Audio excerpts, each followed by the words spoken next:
வணக்கம் அன்பான நேயர்களே, ஞானப்பிரகாசம் டாக்கிற்கு மீண்டும் உங்களை வரவேற்பதில் மகிழ்ச்சி. நான் உங்கள் தொகுப்பாளர் ஞானப்பிரகாசம். நான் உங்கள் தொகுப்பாளர் குழலினி. இந்த ஒரு அற்புதமான தேடலுக்கு உங்க எல்லாரையும் நான் வரவேற்கிறோம்.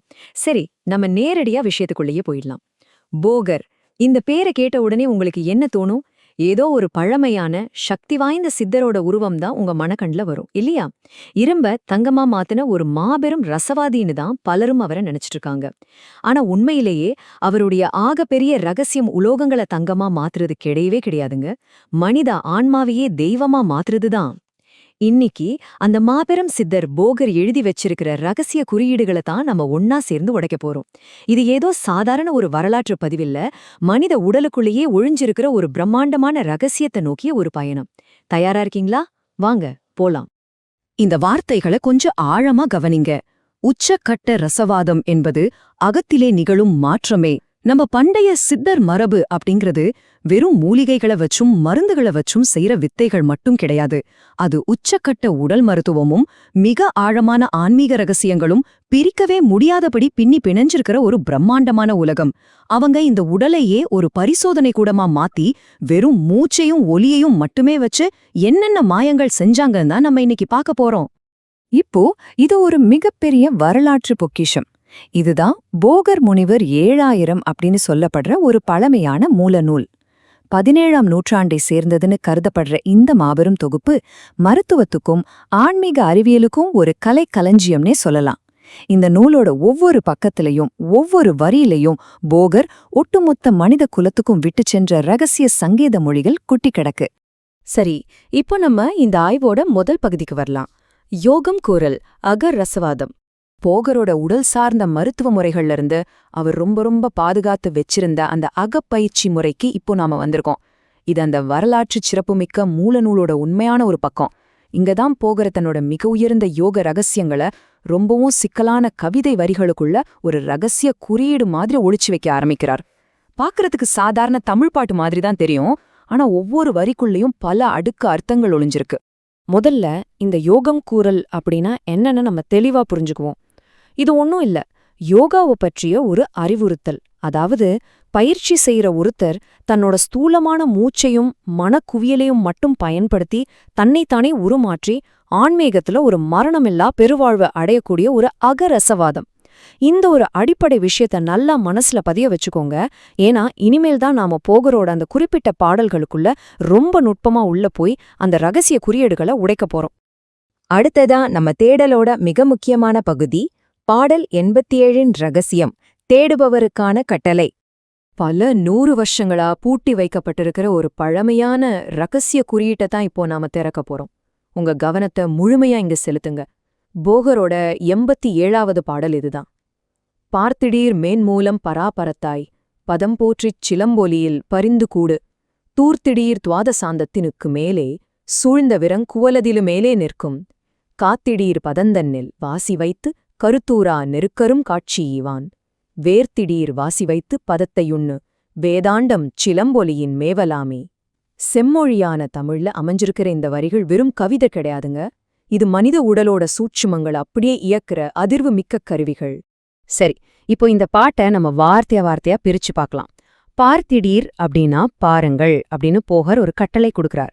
எங்க பார்க்கணும்? மேன் மூலம், அதாவது நம்ம உடலோட மேலான வேரான உச்சந்தலையில இருக்கிற சகசிரார சக்கரத்தை, அங்கே இருக்கிற பராபரத்தாய், அதாவது அந்த உச்சகட்ட தெய்வீக ஆற்றலை நோக்கி உங்களோட உள் பார்வையை முழுமையா குவியுங்கன்னு சொல்றாரு. அடுத்த வரியில இருக்கிற குறியீட்டை உடைப்போம். சிலம்போலியில் பரிந்து கூடு. போகர் இங்க ரொம்ப துல்லியமான ஒரு டெக்னிக்கை நமக்கு சொல்றார். தியானத்தோட உச்ச கட்டத்துல நமக்கு உள்ள கேக்குற அந்த தெய்வீகமான சிலம்பொலியில், அதாவது ஒரு கொலுசு சத்த மாதிரி கேக்குற அந்த நாதத்துல பரிந்து மிகவும் அன்போடும் பக்தியோடும் கூடு, உன்னது மனதை அப்படியே அதோட ஒன்றிணைச்சிடுன்னு சொல்றார். இந்த பயிற்சியோட ஆகப்பெரிய திறவுகோல் இங்கதான் இருக்கு, கவனிங்க. வாசி வைத்து காட்சி ஈவான். வாசினா மூச்சு இல்லனா பிராணன். இந்த மூச்சை கட்டுப்படுத்தி அதை தக்க வைக்கிறது மூலமா மட்டுமே அந்த பரம்பொருள் தன்னோட காட்சிய, அதாவது அந்த தரிசனத்தை நமக்கு தருவான்னு போகர் உறுதியா சொல்றாரு. மூச்சை கட்டுப்படுத்தாம அந்த பேரொளிய பார்க்கவே முடியாது அப்படிங்கிறது தான் இதுல இருக்கிற மாபெரும் சூட்சுமம். இப்போ வாசியும் நாதமும் சித்தர்களின் கருவிகள் அப்படிங்கிற பகுதிக்குள்ள நுழையலாம். வார்த்தை விளக்கங்களிலிருந்து கொஞ்சம் விலகி போகர் இப்போ நமக்கு அறிமுகப்படுத்தின அந்த 2 மாயக் கருவிகளை பத்தி கொஞ்சம் ஆழமா புரிஞ்சுக்குவோம். முதல் கருவி வாசி. வாசி அப்படிங்கிறது ஏதோ சும்மா ஆக்சிஜனை உள்ளிழுத்து வெளியிடுற விஷயம் கிடையாது. அது பிராணன் எனப்படும் பிரபஞ்சத்தோட உயிர் சக்தி. இந்த வாசிய நுட்பமான யோக பயிற்சிகள் மூலமா கட்டுப்படுத்தி நம்ம உடலுக்குள்ளேயே ஒரு ஆன்மீக நெருப்ப பற்ற வைக்கிறது தான் போகரோட அகமருத்துவத்தோட அடிப்படையான விதி. இந்த வாசிய அடக்காம சித்தர்களோட வழியில ஒரு அடி கூட நம்ம நகர முடியாதுங்க. இரண்டாவது கருவி சிலம்பொலி. இது ஒரு சூக்ஷமமான அகவொலி. நம்ம மனம் அலைபாயறத நிறுத்திட்டு பிரபஞ்சத்தோட அந்த முழுமையான அமைதிக்குள்ள நீங்க நுழையும்போது உங்களுக்குள்ளேயே ஒரு நாதம் கேட்க ஆரம்பிக்கும். அது பாத்தீங்கன்னா ஒரு சிலம்போட ஒலி மாதிரி, அதாவது ஒரு கொலுசு சத்த மாதிரி இருக்கும். சித்தர்களுக்கு அவங்களோட அகப்பயணத்துல பத்திரமா வழிகாட்டுற ஒரு திசை காட்டி தான் இந்த சிலம்பொலி. அடுத்ததா பாடல் 88இன் ரகசியத்தை உடைத்தல், உச்சகட்ட இணைப்பு. இந்த மூச்சு ஒலி அப்படிங்கிற 2 பௌதிக பயிற்சிகளும் எப்படி ஒரு பிரம்மாண்டமான ஆன்மீக திறவுகோளா மாறுதுன்னு இப்ப பாப்போம். இந்த பாடலோட ஆழத்தை அப்படியே உணர்ந்து கேளுங்க. மேவிய சிலம்பொலியின் இயக்கங் கேட்டால் வேதாந்தம் சித்தாந்தம் விரவிப் போச்சு. தாவிய பிள்ளைய தாயே சென்று சடுதியிலே எடுத்து மனை போதங்கொள்ளும்.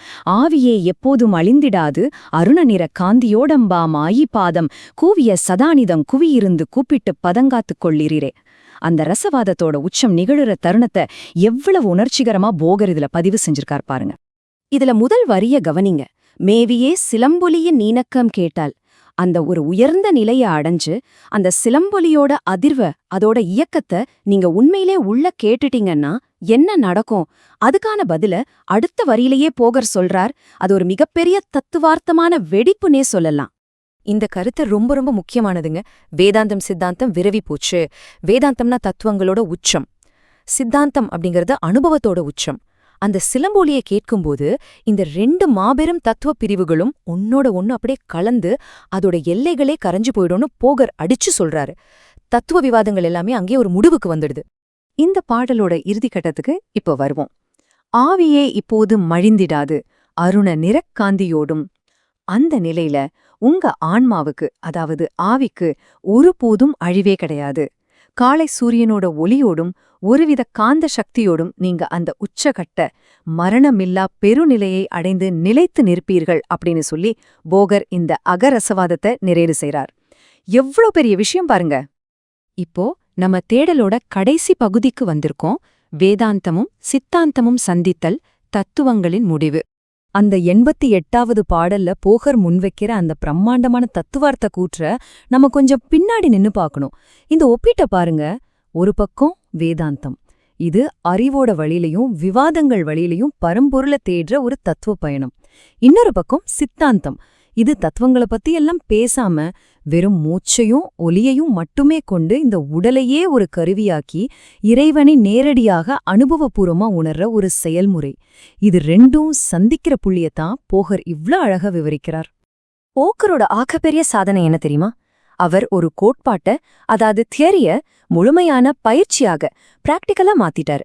வாசி அப்புறம் சிலம்பொலி, இந்த அகரசவாதத்தின் மூலமா உண்மையான ஞானம் அப்படிங்கிறது வெறும் சிந்தனையால வர்றதில்ல, அது உடலால நேரடியாக உணரப்படுற ஒரு விஷயம்னு அவர் நிரூபிச்சார்.